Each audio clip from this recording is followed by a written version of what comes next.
یہ قرآن تو صرف تمام جہان والوں کے لیے نصیحت ہے۔ اعوذ باللہ من الشیطان الرجیم، بسم اللہ الرحمن الرحیم۔ ناظرین محترم، السلام علیکم ورحمۃ اللہ وبرکاتہ۔ میں ہوں آپ کا میزبان محمد رئیس احمد، اور پیش کیا جا رہا ہے تلاوت قرآن کریم، ترجمہ اور تفسیر پر مشتمل پروگرام پیغام قرآن۔ الحمدللہ 25ویں پارے کا آج چوتھا ربع تلاوت کیا جائے گا، ترجمہ پیش کیا جائے گا اور تفسیر پیش کی جائے گی۔ ناظرین محترم، قرآن کریم کا یہ جو خصوصی پروگرام آپ دیکھ رہے ہیں، اس میں ایک ایسا حسن ہے کہ آپ تلاوت سے بھی مستفید ہوتے ہیں، ترجمہ بھی سماعت کرتے ہیں، اور تفسیر کی جانب جب ہم بڑھتے ہیں تو ہمیں معلوم ہوتا ہے کہ کیا کیا احکامات ہیں، وہ کیا کیا انبیاء علیہ السلام کے قصے ہیں کہ جو قرآن کریم میں موجود ہیں۔ آئیے تلاوت قرآن کریم کے لیے جو قاری صاحب موجود ہیں ان کا تعارف پیش کر دوں۔ قاری نعمان نعیمی ہمارے درمیان موجود ہے۔ السلام علیکم ورحمۃ اللہ وبرکاتہ۔ وعلیکم السلام ورحمۃ اللہ وبرکاتہ۔ اور تفسیر کے لیے تشریف فرما ہے ممتاز معروف عالم دین علامہ مفتی محمد اسماعیل نورانی صاحب۔ السلام علیکم ورحمۃ اللہ وبرکاتہ۔ وعلیکم السلام ورحمۃ اللہ۔ آئیے قرآن کریم کی تلاوت سے اپنے قلوب و اذہان کو منور، معطر، معمر کرتے ہیں۔ قاری نعمان نعیمی تلاوت قرآن کریم فرمانے کی سعادت حاصل کر رہے ہیں۔ اعوذ باللہ من الشیطان الرجیم، بسم اللہ الرحمن الرحیم۔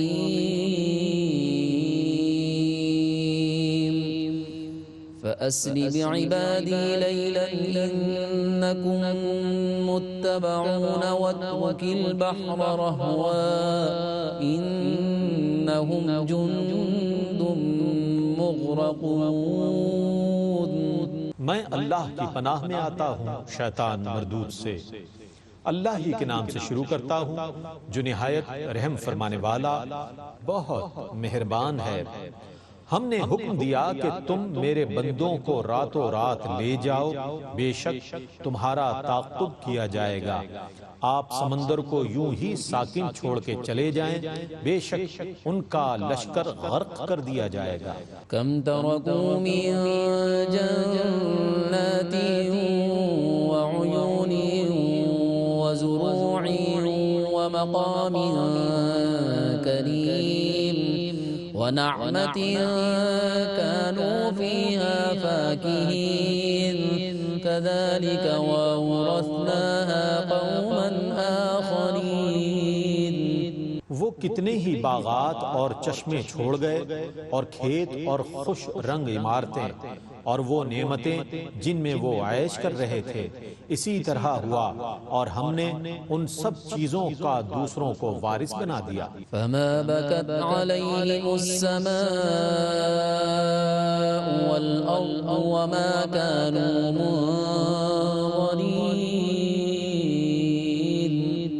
سو ان کی بربادی پر نہ آسمان رویا نہ زمین، اور نہ ہی انہیں مہلت دی گئی۔ وَلَقَدْ نَجَّيْنَا بَنِي إِسْرَائِيلَ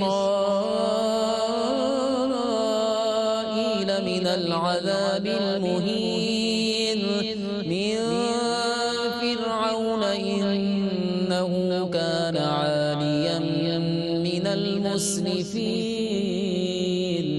اور بے شک ہم نے بنی اسرائیل کو ذلت والے عذاب سے نجات دی تھی۔ وہ عذاب فرعون کی جانب سے تھا، بے شک وہ متکبر اور حد سے تجاوز کرنے والوں میں سے تھا۔ وَلَقَدِ اخْتَرْنَاهُمْ عَلَى عِلْمٍ عَلَى الْعَالَمِينَ وَآتَيْنَاهُمْ مِنَ الْآيَاتِ مَا فِيهِ بَلَاءٌ مُبِينٌ۔ اور ہم نے بنی اسرائیل کو دانستہ اس وقت تمام جہانوں پر فضیلت عطا کی تھی، اور ہم نے ان کو ایسی نشانیاں دی تھیں جن میں صریح آزمائش تھی۔ إِنَّ هَٰؤُلَاءِ لَيَقُولُونَ إِنْ هِيَ إِلَّا مَوْتَتُنَا الْأُولَىٰ وَمَا نَحْنُ بِمُنشَرِينَ۔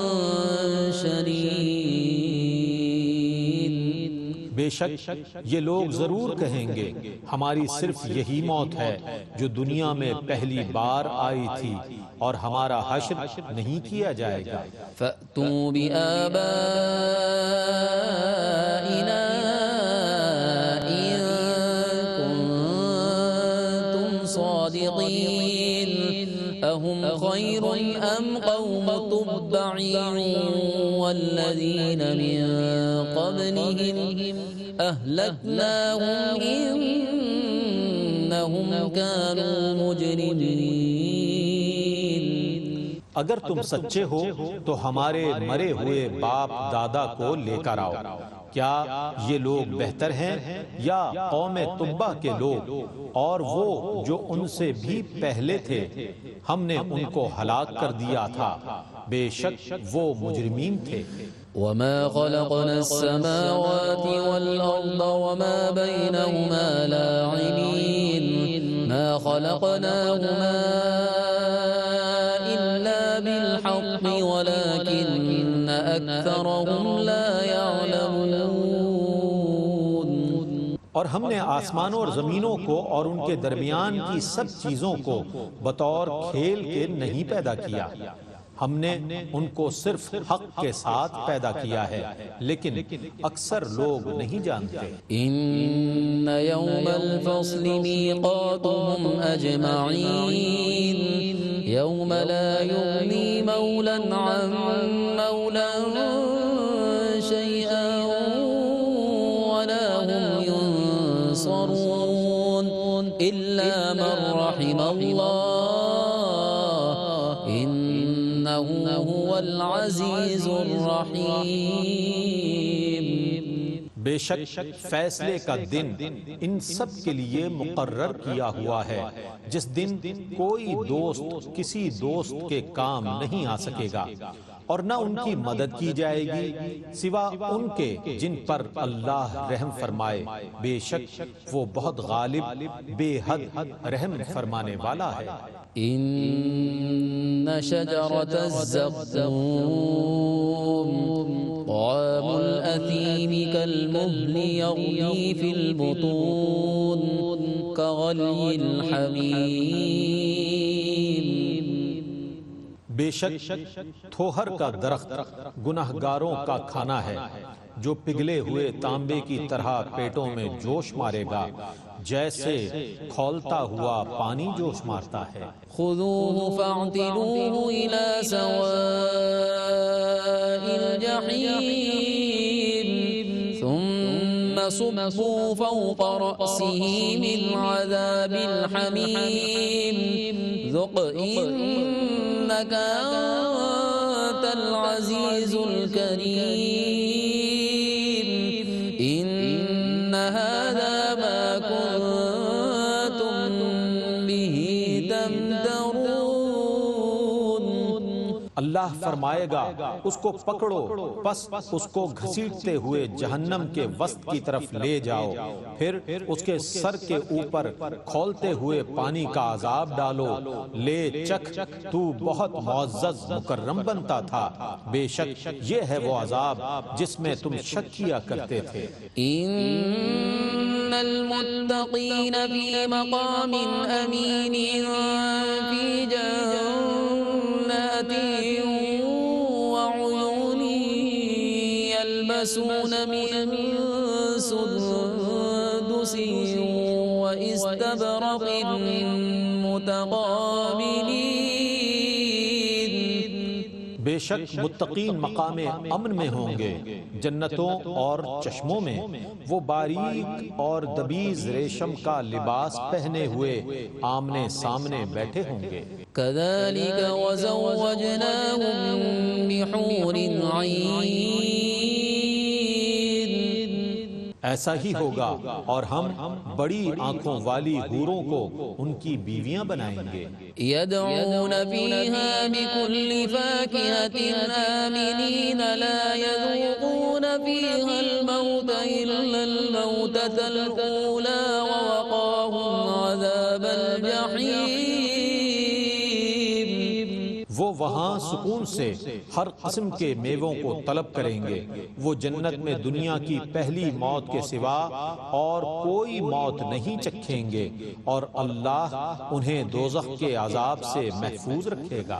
فضلا من ربك ذلك هو الفوز العظيم فإن فإنما يسرناه بلسانك لعلهم يتذكرون فارتقب إنهم مرتقبون. آپ کے رب کے فضل سے یہی بڑی کامیابی ہے. ہم نے اس قرآن کو آپ کی زبان میں ہی آسان کیا ہے تاکہ وہ نصیحت حاصل کریں. سو آپ انتظار کیجئے، بے شک وہ بھی انتظار کرنے والے ہیں. بسم اللہ الرحمن الرحیم. حامیم.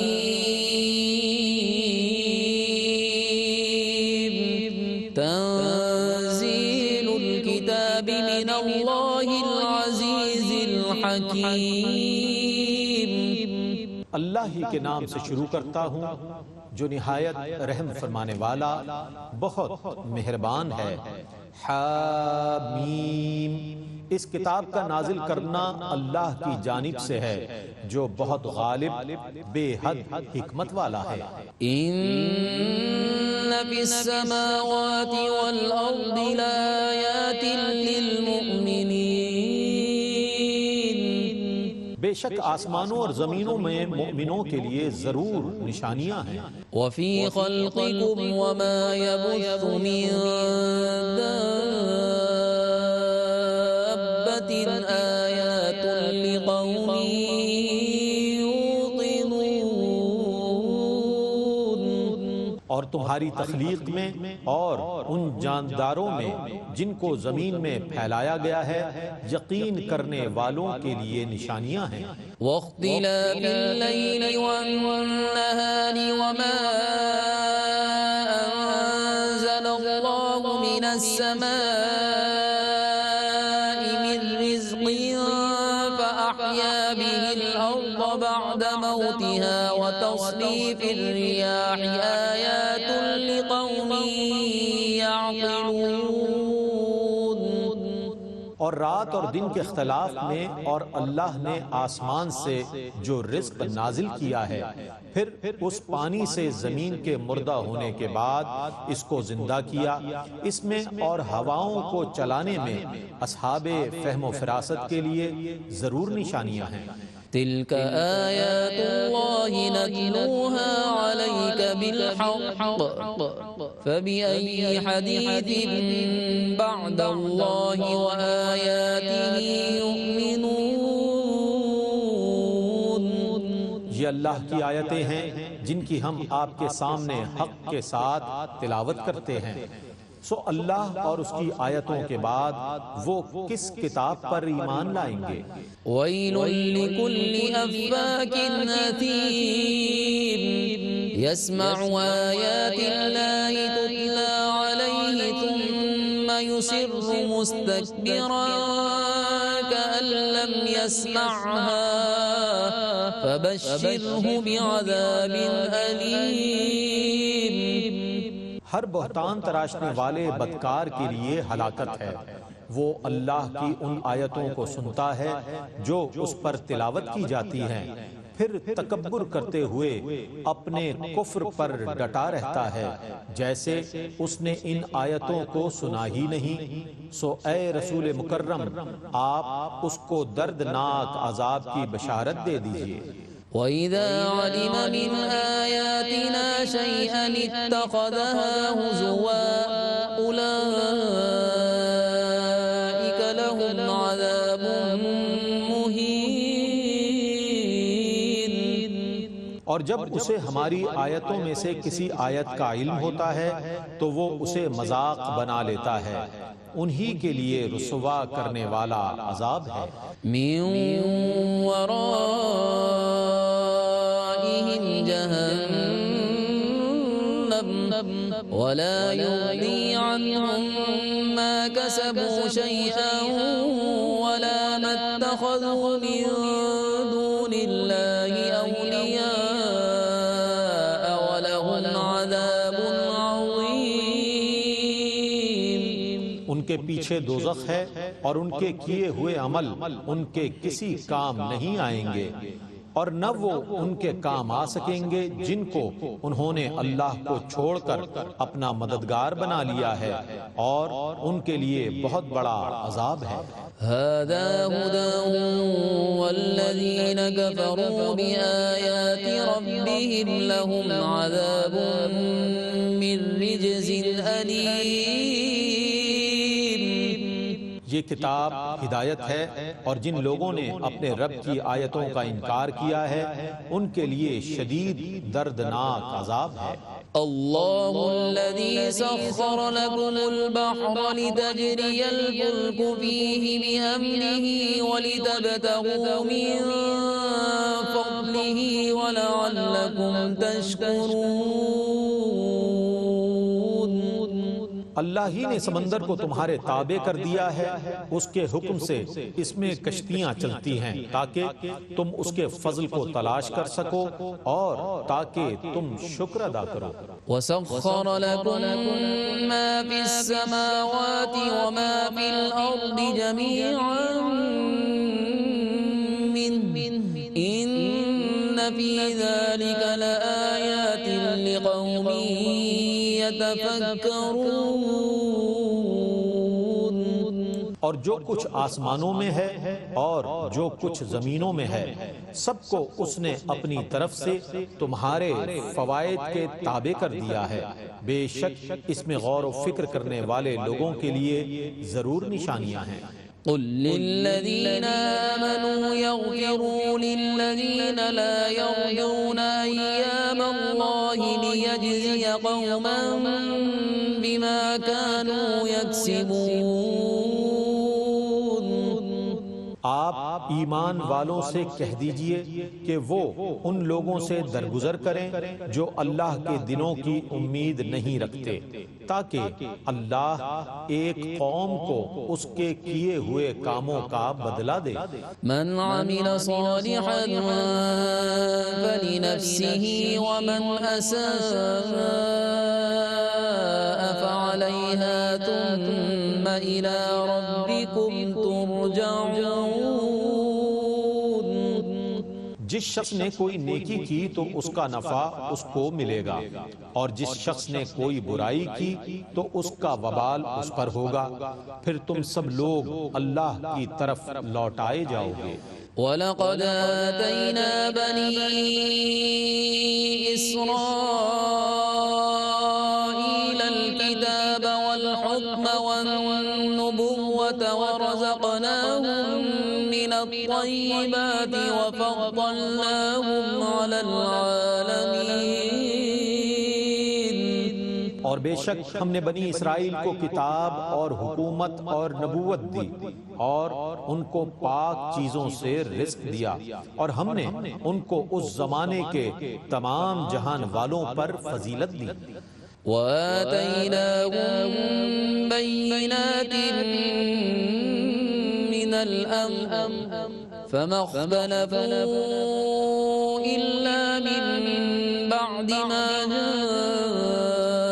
جَاءَهُمُ الْعِلْمُ بَغْيًا بَيْنَهُمْ إِنَّ رَبَّكَ يَقْضِي بَيْنَهُمْ يَوْمَ الْقِيَامَةِ فِيمَا كَانُوا فِيهِ يَخْتَلِفُونَ۔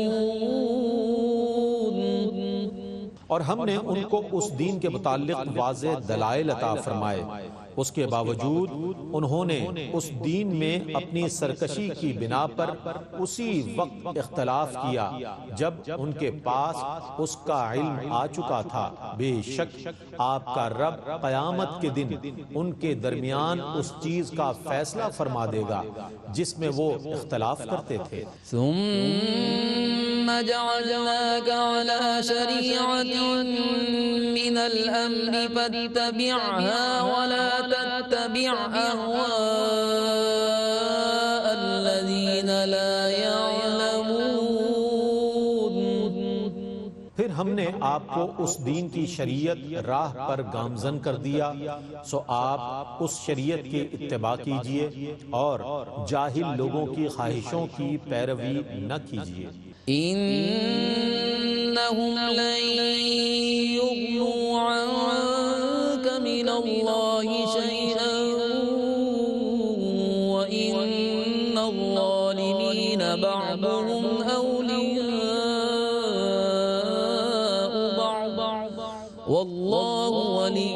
المتقين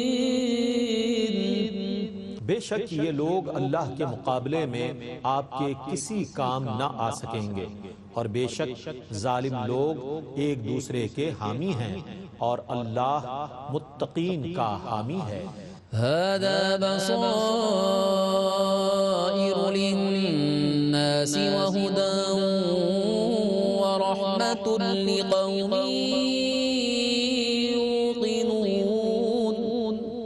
یہ قرآن لوگوں کے لیے بصیرت افروز دلائل پر مشتمل ہے اور یقین کرنے والوں کے لیے ہدایت اور رحمت ہے۔ أم حسب الذين اجترحوا السيئات أن نجعلهم كالذين آمنوا وعملوا الصالحات سواء محياهم ومماتهم ساء ما يحكمون۔ جن لوگوں نے برسر عام گناہ کیے ہیں، کیا انہوں نے یہ گمان کر رکھا ہے کہ ہم ان کی زندگی اور موت کو مومنین اور صالحین کے برابر کر دیں گے؟ یہ کیسا برا فیصلہ کر رہے ہیں۔ وخلق الله السماوات والأرض بالحق ولتجزى كل نفس بما كسبت وهم لا يظلمون۔ اور اللہ نے آسمانوں اور زمینوں کو حق کے ساتھ پیدا کیا، اور تاکہ ہر شخص کو اس کے کام کا بدلہ دیا جائے اور ان پر ظلم نہیں کیا جائے گا۔ أفرأيت من اتخذ إلهه هواه وأضله الله على علم وختم على سمعه وقلبه وجعل على بصره غشاوة فمن يهديه من بعد الله أفلا تذكرون۔ پس کیا آپ نے اس شخص کو دیکھا جس نے اپنی خواہش کو اپنا معبود بنا لیا، اور اللہ نے اس کو علم کے باوجود گمراہ کر دیا، اور اس کے کان اور اس کے دل پر مہر لگا دی، اور اس کی آنکھ پر پردہ ڈال دیا؟ پس اللہ کے بعد اس کو کون ہدایت دے سکتا ہے؟ تو کیا تم نصیحت قبول نہیں کرتے؟ وقالوا ما هي إلا حياتنا الدنيا نموت ونحيا وما يهلكنا إلا الدهر وما لهم بذلك من علم إن هم إلا يظنون۔ اور انہوں نے کہا ہماری تو صرف یہی دنیا کی زندگی ہے، ہم اسی دنیا میں مرتے اور جیتے ہیں، اور ہمیں صرف دہر زمانہ ہلاک کرتا ہے، اور واقعہ یہ ہے کہ انہیں اس کا کچھ علم نہیں، وہ محض گمان کر رہے ہیں۔ وَإِذَا تُتْلَى عَلَيْهِمْ آيَاتُنَا بَيِّنَاتٍ مَا كَانَ حُجَّتَهُمْ إِلَّا أَن قَالُوا ائْتُوا بِآبَائِنَا إِن كُنتُمْ صَادِقِينَ۔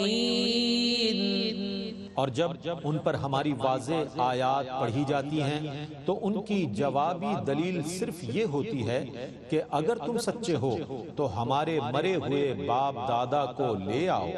قل اللہ یحییکم ثم یمیتکم ثم یجمعکم الی یوم القیامة لا ریب فیہ ولکن اکثر الناس لا یعلمون۔ آپ کہیے کہ اللہ ہی تم کو زندہ کرتا ہے، پھر وہی تم پر موت لائے گا، پھر قیامت کے دن تم سب کو جمع فرمائے گا، جس کے وقوع میں کوئی شک نہیں ہے، اور لیکن اکثر لوگ نہیں جانتے۔ وَلِلَّهِ مُلْكُ السَّمَاوَاتِ وَالْأَرْضِ وَيَوْمَ تَقُومُ السَّاعَةُ يَوْمَئِذٍ يَخْسَرُ الْمُبْطِلُونَ۔ اور اللہ ہی کے لیے آسمانوں اور زمینوں کی حکومت ہے، اور جس روز قیامت قائم ہوگی اس دن باطل پرست سخت خسارے میں ہوں گے۔ وترى كل أمة جاثية كل أمة تدعى إلى كتابها اليوم تجزون ما كنتم تعملون۔ اور آپ دیکھیں گے کہ ہر جماعت اس دن گھٹنوں کے بل گری ہوئی ہوگی، ہر جماعت کو اس کے صحیفہ اعمال کی طرف بلایا جائے گا، ان سے کہا جائے گا آج تمہیں ان کاموں کا بدلہ دیا جائے گا جو تم کیا کرتے تھے۔ هذا كتابنا ينطق عليكم بالحق إنا كنا نستنسخ ما كنتم تعملون۔ یہ ہمارا لکھا ہوا ہے جو تمہارے متعلق حق بیان کر رہا ہے، تم جو کچھ بھی کرتے تھے ہم اس کو لکھتے رہتے تھے۔ فأما الذين آمنوا وعملوا الصالحات فيدخلهم ربهم في رحمته ذلك هو الفوز المبين۔ پس جو لوگ ایمان لائے اور انہوں نے نیک عمل کیے تو ان کو ان کا رب اپنی رحمت میں داخل فرما لے گا، یہی واضح کامیابی ہے۔ وَأَمَّا الَّذِينَ كَفَرُوا أَفَلَمْ تَكُنْ آيَاتِي تُتْلَى عَلَيْكُمْ فَاسْتَكْبَرْتُمْ وَكُنْتُمْ قَوْمًا مُجْرِمِينَ۔ اور جن لوگوں نے کفر کیا ان سے کہا جائے گا کیا تمہارے سامنے میری آیات نہیں پڑھی جاتی تھی؟ پس تم نے تکبر کیا اور تم مجرم لوگ تھے۔ وَإِذَا قِيلَ إِنَّ وَعْدَ اللَّهِ حَقٌّ وَالسَّاعَةُ لَا رَيْبَ فِيهَا قُلْتُمْ مَا نَدْرِي مَا السَّاعَةُ إِن نَّظُنُّ إِلَّا ظَنًّا وَمَا نَحْنُ بِمُسْتَيْقِنِينَ۔ اور جب تم سے کہا جاتا کہ بے شک اللہ کا وعدہ برحق ہے اور قیامت میں کوئی شک نہیں ہے تو تم کہتے تھے کہ ہم نہیں جانتے کہ قیامت کیا چیز ہے، ہم محض گمان کرتے تھے اور ہم یقین کرنے والے نہ تھے۔ وَبَدَا لَهُمْ سَيِّئَاتُ مَا عَمِلُوا وَحَاقَ بِهِم مَّا كَانُوا بِهِ يَسْتَهْزِئُونَ۔ اور ان کے تمام کاموں کی برائیاں ان پر ظاہر ہو جائیں گی، اور جس عذاب کا وہ مذاق اڑاتے تھے وہ ان کا احاطہ کر لے گا۔ وَقِيلَ الْيَوْمَ نَنسَاكُمْ كَمَا نَسِيتُمْ لِقَاءَ يَوْمِكُمْ هَذَا وَمَأْوَاكُمُ النَّارُ وَمَا لَكُمْ مِن نَّاصِرِينَ۔ اور ان سے کہا جائے گا آج ہم تمہیں اسی طرح فراموش کر دیں گے جس طرح تم نے اس دن کی ملاقات کو بھلا دیا تھا، اور تمہارا ٹھکانہ دوزخ ہے اور تمہارا کوئی مددگار نہیں ہے۔ ذَلِكُمْ بِأَنَّكُمُ اتَّخَذْتُمْ آيَاتِ اللَّهِ هُزُوًا وَغَرَّتْكُمُ الْحَيَاةُ الدُّنْيَا فَالْيَوْمَ لَا يُخْرَجُونَ مِنْهَا وَلَا هُمْ يُسْتَعْتَبُونَ۔ یہ سزا اس لیے ہے کہ تم نے اللہ کی آیتوں کو مذاق بنا لیا تھا اور دنیا کی زندگی نے تمہیں دھوکے میں ڈال رکھا تھا، پس آج وہ اس دوزخ سے نہیں نکالے جائیں گے اور نہ ان سے اللہ کی رضا جوئی طلب کی جائے گی۔ فَلِلَّهِ الْحَمْدُ رَبِّ السَّمَاوَاتِ وَرَبِّ الْأَرْضِ رَبِّ الْعَالَمِينَ وَلَهُ الْكِبْرِيَاءُ فِي السَّمَاوَاتِ وَالْأَرْضِ وَهُوَ الْعَزِيزُ الْحَكِيمُ۔ پس اللہ ہی کے لیے تمام تعریفیں ہیں جو تمام آسمانوں کا رب ہے اور تمام زمینوں کا رب ہے اور تمام جہانوں کا رب ہے، اور اسی کے لیے آسمانوں اور زمینوں میں بڑائی ہے، اور وہی بہت غالب بے حد حکمت والا ہے۔ الحمدللہ تلاوت اور ترجمہ پیش کیا گیا۔ آئیے تفسیر کی جانب بڑھتے ہیں۔ تشریف فرما ہے مفتی محمد اسماعیل نورانی صاحب۔ جی حضرت بسم اللہ۔ بسم اللہ الرحمن الرحیم، الحمدللہ رب العالمین والصلاة والسلام علی سید الانبیاء والمرسلین۔ معزز ناظرین، الحمدللہ آج کی نشست میں 25ویں پارے کے آخری ربع کی تلاوت کی گئی ہے، جس میں سورہ دخان کی آیات بھی مکمل ہوئی اور اس کے ساتھ ساتھ سورہ جاسیہ کی تلاوت بھی کی گئی ہے۔ لیکن کل کی نشست میں ناظرین جو سورۃ الزخرف کی اختتامی آیات تھیں، ان کی کچھ تفسیر کا حصہ باقی ہے، تو چند باتیں عرض کر کے پھر میں سورۃ الدخان کی طرف آتا ہوں۔ سورہ زخرف میں آیت نمبر 51 میں اللہ رب العالمین نے فرعون کے ایک دعوے کو بیان کیا ہے، اور یہ ایک اپنے مضمون کے اعتبار سے ایک بہت دلچسپ مقام ہے قرآن کریم کا، کہ جہاں فرعون اپنے قوم کے لوگوں کو جب دیکھتا ہے کہ یہ آہستہ آہستہ ان کے معاملات اور ان کے نظریات میں کچھ تذبذب پیدا ہو رہا ہے اور حضرت موسیٰ کی طرف کچھ بڑھ رہے ہیں یا ان کے اندر کچھ میلان پیدا ہو رہا ہے، تو انہیں روکنے کے لیے وہ اپنی سلطنت کا ایک حوالہ دیتا ہے۔ کہتا ہے، قرآن بتاتا ہے، وَنَادَى فِرْعَوْنُ فِي قَوْمِهِ، کہ فرعون نے اپنی قوم میں ایک ندا دی اور ایک آواز لگائی، یعنی لوگ جمع ہوئے، اور پھر اس نے کیا کہا؟ قال، کہتا ہے، یا قوم، اے میری قوم، الیس لی ملک مصر، کیا مصر کی بادشاہت مجھے حاصل نہیں ہے؟ یعنی ایک علاقے یا ایک خطے کی بادشاہت پر اسے اتنا ناز ہے اور اپنی وہ خدائی کا اعلان کر رہا ہے اپنی قوم کے سامنے، تو کہتا ہے الیس لی ملک مصر، کہ کیا مجھے مصر کی بادشاہت حاصل نہیں ہے؟ وہذہ الانہار تجری من تحتی، اور یہ جو نیچے نہریں بہہ رہی ہیں یہ سب میری ہی ہیں، میری سلطنت میں ہے یہ، اور دریائے نیل سے جو نہریں نکل رہی ہیں تم لوگوں کے باغات تک پہنچ رہی ہیں، دور دور صحراؤں تک بھی اگر کسی کو پانی مل رہا ہے تو یہ میری وجہ سے ہے۔ اس طرح اس نے پورا ایک مصر کا اور وہاں کی لہلہاتے باغات ایک نقشہ کھینچ کر اپنی سلطنت کو بیان کر کے گویا اپنی خدائی اور اپنے خدا ہونے کا ایک جواز ان کو سامنے گویا بیان کیا کہ یہ دیکھو سب کچھ مجھے حاصل ہے، آج تم یہاں رہ رہے ہو میری وجہ سے، تو بتاؤ کہ میں بہتر ہوں یا حضرت موسیٰ علیہ السلام کہ معاذ اللہ جن کے پاس کچھ نہیں ہے اور میرے مقابلے میں ان کے پاس عزت نہیں ہے؟ اس طرح اس کی مراد تھی۔ تو یہ وہ مقام ہے کہ جہاں فرعون نے اپنا ایک دعویٰ کیا۔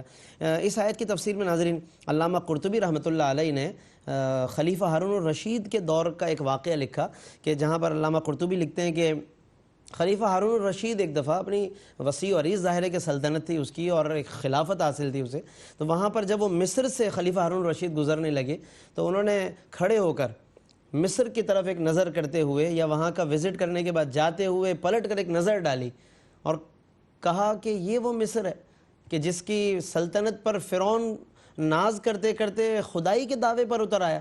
کہا کہ اتنے اس خطے میں ایسی کیا بات ہے کہ جس کی بنیاد پر کوئی خدا ہونے کا دعویٰ کر بیٹھے؟ اتنا خطہ تو میں اپنے غلام کو دے دیتا ہوں۔ یہ کہہ کر ہارون الرشید نے اپنے غلام کو وہاں کا والی بنا دیا مصر کا، اور یہ گویا کہ اظہار کیا کہ یہ تو کوئی ایسی بات نہیں کہ جس پر لوگ خدا ہونے کا دعویٰ کر بیٹھے ہیں، یہ تو میں غلام کو دینے کو تیار ہوں۔ اللہ رب العالمین نے اس دعوے کو یہاں ناظرین اسی لیے بیان کیا کہ تاکہ لوگ غور کریں کہ یہ اپروچ تھی، یہ سوچ کا عالم تھا فرعون کی۔ تو اس کے مقابلے میں ظاہر ہے کہ کفار کو جس چیز کو ترجیح دینی چاہیے وہ پیغام ہے، وہ فکر اور سوچ ہے کہ جو انبیاء علیہ السلام لے کر آئے ہیں، اور وہ اللہ رب العالمین نے جا بجا بیان فرمائی ہے۔ پھر اس کے بعد اسی میں آیت نمبر 68 میں اور اس سے پہلے آیت نمبر 67 میں اللہ رب العالمین نے دوستی کا معیار بتایا، کون سے دوست کام آئیں گے قیامت کے دن، کون سی دوستیاں کام نہیں آئیں گی۔ آج ہم سوچے سمجھے بغیر بے دھڑک ہم کود پڑتے ہیں، پہنچ جاتے ہیں، آگے بڑھ جاتے ہیں، ہاتھ بڑھا دیتے ہیں، جب جس کی گیدرنگ ہم چاہتے ہیں اختیار کر لیتے ہیں، ہم نہیں غور کرتے کہ اس فلاں کی گیدرنگ کے بعد میں سنور گیا یا بگڑ گیا، میرے اخلاق اچھے ہوئے یا برے ہو گئے، میری زبان اچھی ہو گئی یا مزید خرابی کا شکار ہو گئی۔ آج ہم غور نہیں کرتے، بس جو سمجھ آ گیا ہم اس کے ساتھ گیدرنگ بنا لیتے ہیں، صحبت اختیار کر لیتے ہیں، پھر اس کے بعد بگڑ جاتے ہیں اور اخلاق بگڑ جاتے ہیں۔ قرآن کی اس آیت میں ناظرین ضرور غور کیجیے گا، آیت نمبر 67 اور 68 ہے، فرمایا کہ الاخلاء یومئذ بعضهم لبعض عدو، گہرے دوست بھی قیامت کے دن ایک دوسرے کے دشمن بن جائیں گے، مگر کون سے دوست کام آئیں گے؟ الا المتقین، سوائے وہ کہ جو پرہیزگار ہوں گے، صاحبان تقوی ہیں جن کے پاس بیٹھ کر آپ نیک بن جائیں، جن کے پاس بیٹھ کر آپ بااخلاق با کردار نمازی ہو جائیں اور والدین کے فرما بردار ہو جائیں، وہ دوستی اختیار کریں۔ جبکہ اس کے بالمقابل جن دوستوں کی وجہ سے بری عادتیں پیدا ہوں، ناظرین ہمیں اس آیت کو پڑھ کر غور کرنا چاہیے کہ یہ دوستی شاید دنیا کی حد تک دوستی ہے، بلکہ یقیناً دنیا کی حد تک دوستی ہے، آخرت میں تو پھر یہی دوستیاں دشمنی میں بدل جائیں گی، بری دوستیاں کہ جس کو قرآن نے عدوٌ کہہ کر بیان فرمایا۔ پھر اس کے بعد اسی صورت میں اللہ رب العالمین نے اور بھی بہت سے مضامین ہیں، لیکن میں اختصار کی وجہ سے چیدہ باتیں عرض کر رہا ہوں۔ آیت نمبر 88 یعنی بالکل اختتام پر جب ہم پہنچتے ہیں تو اللہ رب العالمین نے اپنے محبوب صلی اللہ علیہ وسلم کے قول کی قسم ارشاد فرمائی، وقیل ہی، میرے رسول کے اس کہنے کی قسم، اور وہ کہنا کیا ہے؟ یا ربی، ایک دن حضور علیہ السلام نے یوں عرض کیا کہ اے میرے رب، ان ہؤلاء قوم لا یؤمنون، بے شک یہ وہ قوم ہے جو ایمان نہیں لاتی۔ جب کفار پر حضور علیہ السلام نے بڑی محنت کی اور آپ نے مسلسل تگ و دو فرمائی، بڑی تبلیغ فرمائی، اب ان میں سے کئی لوگ ایمان نہیں لائے، تو ایک دن حضور علیہ السلام نے اپنی زبان سے یوں عرض کیا کہ یا ربی، اے میرے رب، بے شک یہ لوگ ایمان نہیں لا رہے۔ تو اب یہاں پر اللہ رب العالمین نے اس قول کی قسم ارشاد فرمائی کہ وقیل ہی، میرے محبوب کے اس کہنے کی قسم۔ سوال یہ کہ آخر اس قول میں ایسی کیا بات تھی کہ اللہ نے قسم ارشاد فرمائی، یعنی قسم ارشاد فرمانے میں کیا حکمت ہے؟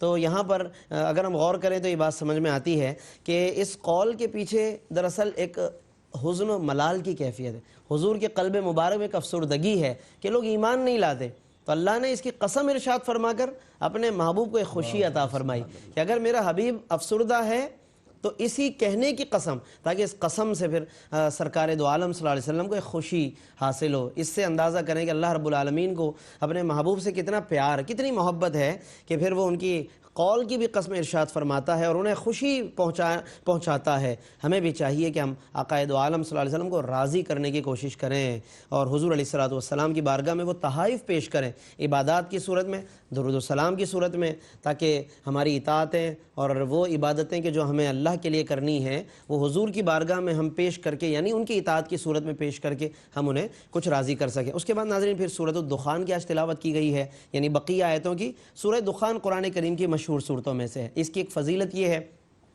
کہ شب جمعہ میں خاص طور پر اس کو پڑھنا چاہیے، جمعے کی رات میں، اور ویسے بھی ہر رات میں بھی پڑھنے کی فضیلت آئی ہے کہ اللہ رب العالمین گناہوں کو معاف فرما دیتا ہے۔ کوشش کیجئے گا، 25ویں پارے کی مختصر صورتوں میں سے ہے۔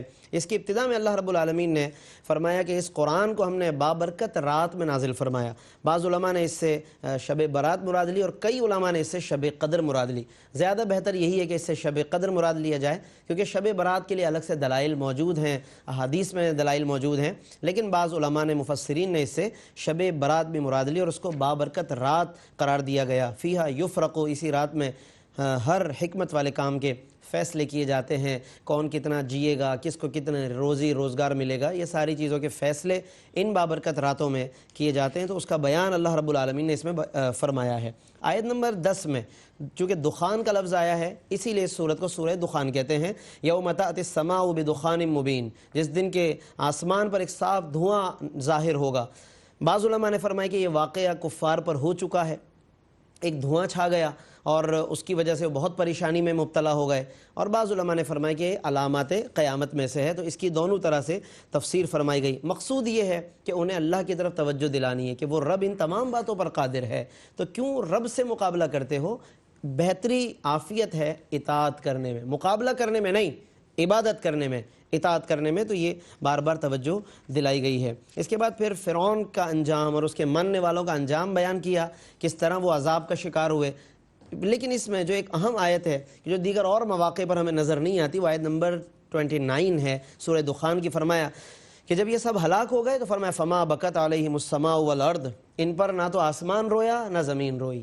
یہاں سے علماء نے یہ استدلال کیا کہ کفار کے مرنے پر، فاسق و فاجر کے دنیا سے جانے پر نہ آسمان روتا ہے نہ زمین روتی ہے، لیکن اس کے برعکس اگر کوئی متقی نیک آدمی دنیا سے چلا جائے تو علماء نے فرمایا کہ اس کے جانے پر آسمان بھی روتا ہے، زمین بھی روتی ہے، یعنی زمین میں وہ جگہ کہ جہاں وہ سجدے کرتا تھا وہ جگہ اس کی کمی محسوس کرتی ہے، اور اس کے علاوہ آسمان میں وہ جگہ کہ جہاں سے اس کی روزی رزق نازل ہوتا اور اس کی عبادتیں اوپر جاتی تھی، تو وہ جگہ، وہ دروازے جب بند ہو جاتے ہیں تو وہ جگہیں بھی گریہ وزاری کرتی ہیں۔ ناظرین ہم کوشش کریں کہ ہماری زندگی ایسی گزرے کہ زمین کے مختلف جگہیں ہماری عبادتوں کی گواہ بن جائیں، آسمان ہمارے لیے گواہ ہو کہ نیک اعمال مسلسل جاتے رہیں، پہنچتے رہیں، کیونکہ یہ جگہیں پھر اس بندے کی کمی پر گریہ وزاری کرتی ہیں۔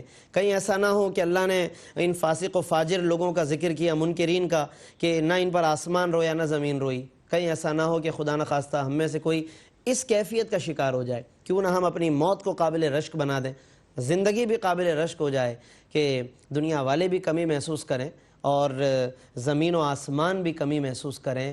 یہ تب ہوگا کہ جب ہم اطاعت میں زندگی بسر کریں گے، اللہ کی عبادت کر کے زمین کو گواہ بنائیں۔ آج ہم غور کریں کہ کیا زمین کی جگہیں ہمارے لیے گواہ ہیں، بلکہ شاید کہ الٹ نہ ہو کہ یہ در و دیوار ہمارے گناہوں کے گواہ بن جائیں۔ ایسا نہ کریں، گناہوں کے گواہ کم از کم نہ بن۔ اگر عبادت نہیں کر رہے تو کم از کم ان در و دیوار کو گناہوں کا گواہ نہ بنائیں، اپنے اعضائے بدن کو، اپنی زبان اور اپنے قدم اور ہاتھوں کو گناہوں کا گواہ نہ بنائیں، لیکن ہم الٹ کر دیتے ہیں۔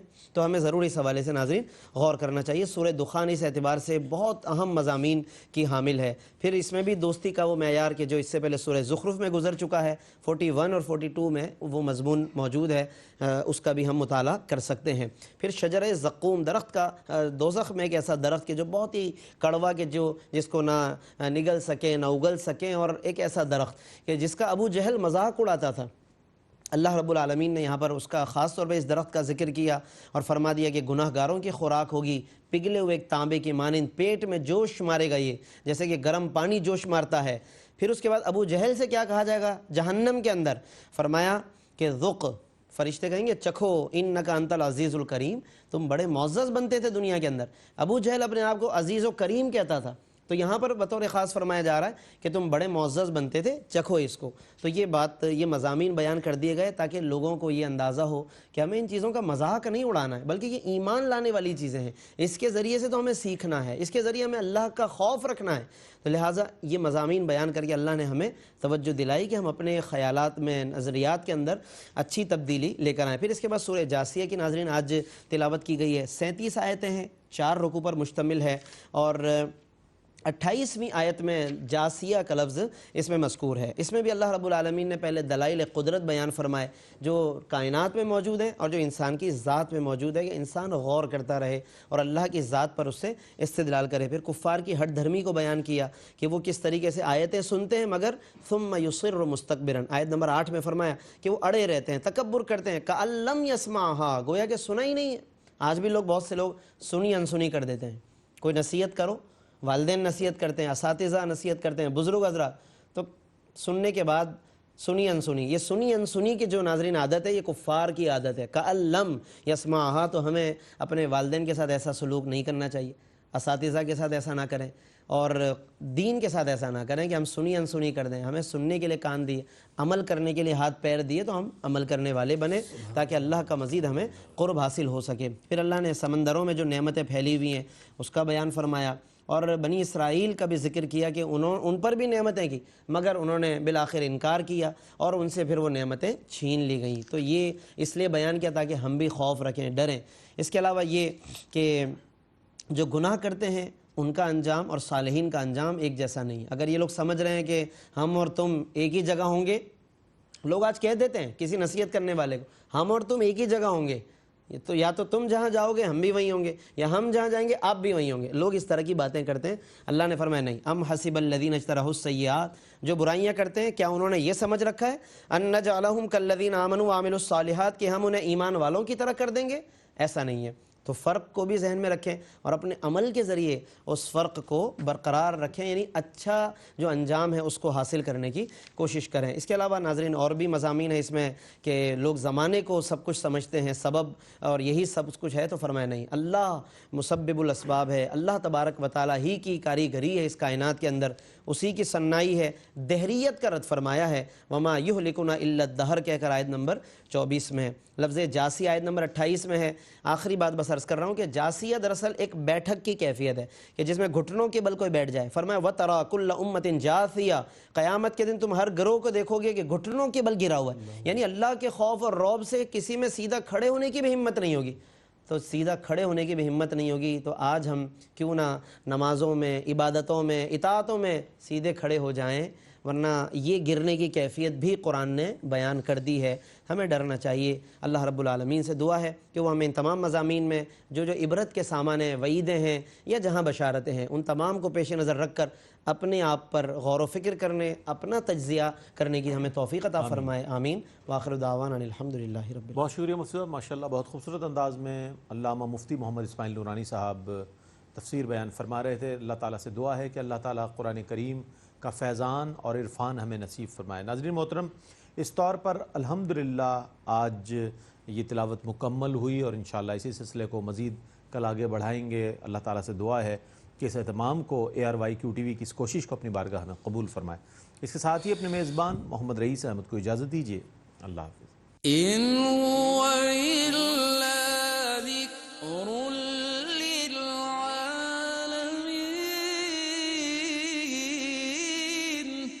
یہ قرآن تو صرف تمام جہان والوں کے لیے نصیحت ہے.